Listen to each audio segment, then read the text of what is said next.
દાદાનો મહિમા એ છે કે 1610ના સાયકામાં દાદા પ્રગટ થયા છે સ્વયં. આ દાદાનું પ્રાગટ્ય કેવું છે? રાજકોટનું અસ્તિત્વ સાંભળો, રાજકોટનું અસ્તિત્વ છે 1610ના સાયકામાં. તેથી આ રાજકોટનો જન્મ એ નહોતો. દાદા 250-300 વર્ષ તો અબૂજ રહ્યા. ને આ દેવ છે ને અઘોરી છે. આ કોઈના બંધનમાં રહેનારો નથી. આ દેવની અંદર મહિમા એવો છે કે આને છેતરનારો હાવ છેતરાઈ જાય, પેઢીની પેઢી વિજય તેવથી છેતરાઈ જાય.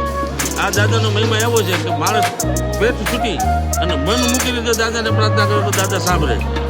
બાકી પેટ મેલા કરીને દાદાને છેતર આવે એનું તો પૂરું થઈ જાય. આ ઇતિહાસ જોઈ લ્યો, આ તમારી સામે છે ને. આજે પ્રથમ દિવસે જ આજે ભીડ પહેલેથી નહીં, આ તો 12 માસ છે. 10 સોમવાર આવો, રાતના 3 વાગે આવો, દાદા દર્શન દે. પૂજાની તમારે જરૂર નથી. આ દેવ એકલો બેનારો છે, અઘોરી દેવ છે. અઘોરીનો દેવ મહાન હોય અને સંસારી તો આવી જ ન કે એના દર્શન ન કરીએ કે અઘોરી દેવ છે નગ્ન અવસ્થામાં હોય અને કાળનો ઉપાસક હોય, એ મહાદેવનો ઉપાસક હોય. અને આ દાદાનો મહિમા તો જાણે છે. જ્યારે પ્લેગનો રોગ, જેને કે ભલે જે રોગ નીકળ્યો હતો 1956માં, તેથી રાજકોટ આ 4 દરવાજાનું કોઠારિયા નાકા, બેડી નાકા, બરા બજાર, એ નાકા બધું આખું મહિમા તમને સમજાવજો. આ દાદા શું કામ? આ દાદા એ રોગ મટાડ્યો છે. છપનિયા કાળમાં એક ઘરમાં મરે ને બીજો તૈયાર હોય, આખું ઘર સાફ થઈ જાય. એ દાદાએ રોગ મટાડ્યો. ત્યાંથી દાદાનો મહિમા વધ્યો છે અને ઘરે ઘરે ફૂલેકું ફરે દાદા. આજે વરણાગી નીકળે, દાદા આશીર્વાદ દેવા નીકળે.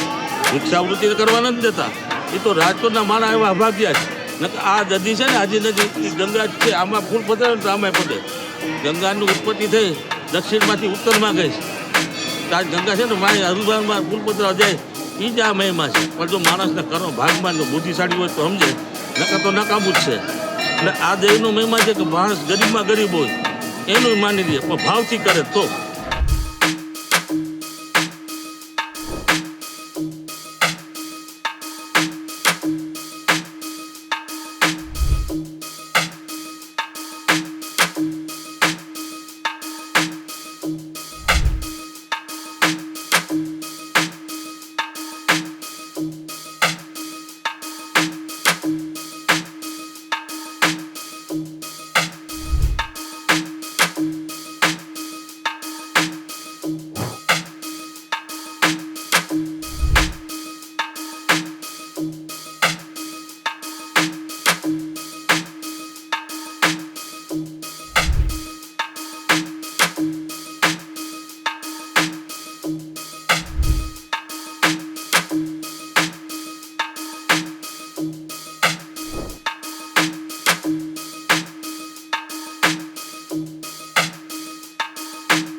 મહાદેવ તો સ્વયંભૂ રીતે ઉત્પન્ન થયા છે.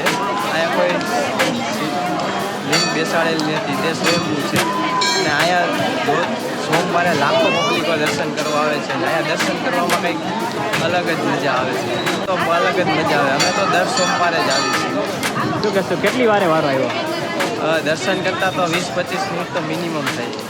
આ દર્શન કરતાં જ કંઈક અલગ જ ફિલિંગ આવે છે અહીંયા. રામનાથ મહાદેવ વર્ષો જૂનું પૌરાણિક મંદિર છે અને સ્વયંભૂ મહાદેવનું મંદિર છે. 500 વર્ષ જૂનું મંદિર છે અને વર્ષોથી હું અહીંયા આવું છું. એટલે 10 વર્ષ ત્યાં કન્ટિન્યુ અહીંયા આવું છું અને એવી શાંતિ મળે છે અહીંયા મહાદેવના દર્શન. અહીંયા પહેલો સોમવાર છે અને તમને કેટલી વાર 20-25 મિનિટે વારો આવ્યો છે. તમને કેવું લાગ્યું દર્શન કરીને? દર્શન કરીને શાંતિ.